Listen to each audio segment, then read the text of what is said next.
আসসালামু আলাইকুম। Break university spring 2026 ইনটেকে যারা পরীক্ষা দিতে যাচ্ছ, তোমাদের পরীক্ষা ডিসেম্বরের ফার্স্টে। তো তোমাদের এই পরীক্ষার ক্ষেত্রে ডিপার্টমেন্ট ওয়াইজ তোমাদের প্রস্তুতিটা একটু ভিন্ন রকমের। সো চলো আমরা দেখি যে আমাদের কোন ডিপার্টমেন্টের জন্য কেমন প্রস্তুতি নেওয়া উচিত বা কোন সাবজেক্টগুলো পড়াশোনা করা উচিত। যখন জেনারেল ডিপার্টমেন্টগুলোতে পড়াশোনা করতে যাচ্ছ, মানে ইঞ্জিনিয়ারিং কিংবা বায়োলজি ব্যাকগ্রাউন্ড কিংবা আর্কিটেকচারে যাচ্ছ না, তাদেরকে মেইনলি যেটা আনসার করতে হবে সেটা হচ্ছে ইংলিশ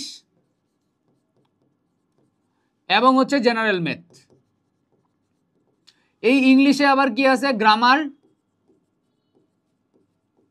আর আছে কি এসে রাইটিং, তাই তো। আবার যারা শুধু ইংলিশ ডিপার্টমেন্টে পরীক্ষা দিও তাদের জন্য আবার জেনারেল ম্যাথ নাই, শুধু ইংলিশ। সো এইখানেও কিন্তু আমাদের অপশন তৈরি হচ্ছে। বাট যারা ইঞ্জিনিয়ারিং এ, এবং তোমাদের আরো একটা জিনিস মনে রাখা লাগবে, সেটা হচ্ছে এই যে আমাদের ইংলিশ এবং জেনারেল ম্যাথের পার্টটা দেখতেছো, নিচের যতগুলো ডিপার্টমেন্ট আছে, engineering, biology related department, architecture, সব জায়গায় কিন্তু এটা কমন। এটা কিন্তু আমাদের কি কমন, এটা পরীক্ষা আমাদেরকে আলটিমেটলি দিতেই হবে। কিন্তু যারা ইঞ্জিনিয়ারিং এ দিতে যাবে তাদের কি ইংলিশ জেনারেল ম্যাথের পাশাপাশি কি করতে হবে, higher math plus physics.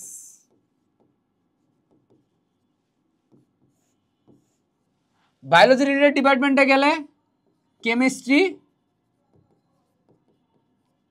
Plus biology, আর আর্কিটেকচারে গেলে ড্রয়িং। সো দেখো, ইঞ্জিনিয়ারিং এ যে ছেলেটা চয়েস দিছে তার কিন্তু English, general math, higher math, physics, এবং এখানে একটা বিষয় আছে, হায়ার ম্যাথ আর ফিজিক্স মিলে 10 মার্ক, কেমিস্ট্রি আর বায়োলজি মিলে 10 মার্ক, 5 মার্ক 5 মার্ক করে, তাই না?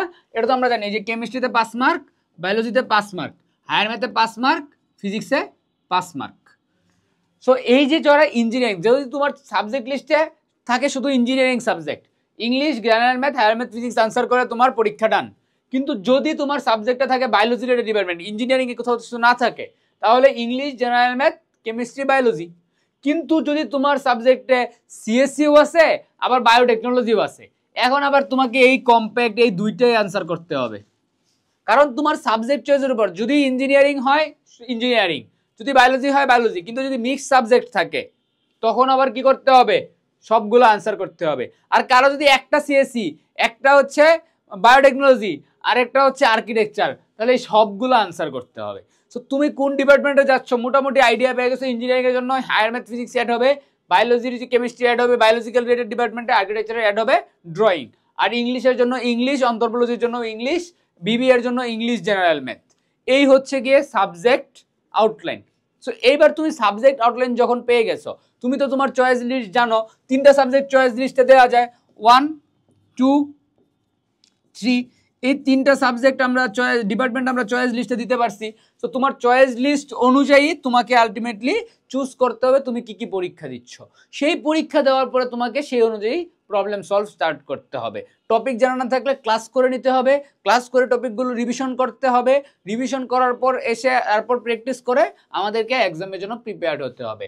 স্পেশালি এই জেনারেল ম্যাথ ক্লাস 9-10 ম্যাথ আমরা অনেকেই ভুলে গেছি, মনে করতে পারি জেনারেল ম্যাথ খুবই সহজ, কিন্তু আসলে জেনারেল ম্যাথ আমরা অনেক দিন ধরে প্র্যাকটিস না করতে করতে কিন্তু আলটিমেটলি আমরা ভুলে গেছি। যেহেতু আমরা ভুলে যেতে পারি, তার মানে কি আমাদেরকে এই জিনিসটা রিকল করতে হবে।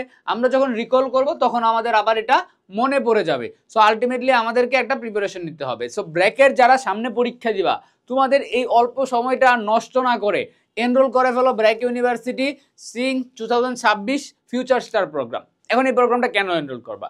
সো তোমাকে আমি বলে ফেললাম আর তুমি করে ফেলবা, বিষয়টা তো এমন না। কেন করবা? তুমি তোমার সাবজেক্ট চুজ করছো, এই কোর্সটাতে প্রত্যেকটা topic wise, subject wise class দেওয়া আছে, এবং সেই টপিকগুলো থেকেই ক্লাস নেওয়া হয়েছে যে টপিকগুলো থেকে তোমার পরীক্ষায় কোয়েশ্চেন মোটামুটি 90% কমন। টপিক কমন অবশ্যই পড়বে, যখন টপিক কমন পড়বে তুমি পরীক্ষায় খুব ভালো আনসার করতে পারবা। তবে অবশ্যই এখানে আরেকটা জিনিস দেখো, এক্সাম বেস তোমাদের জন্য ফ্রি আছে। সো ব্র্যাক ইউ স্ট্যান্ডার্ডে তোমরা কোয়েশ্চেনগুলো এক্সাম দিতে পারতেছো। সো এক্সাম যখন দিয়ে ফেলবা পরীক্ষার আগে একটা প্রস্তুতি হয়ে যাবে।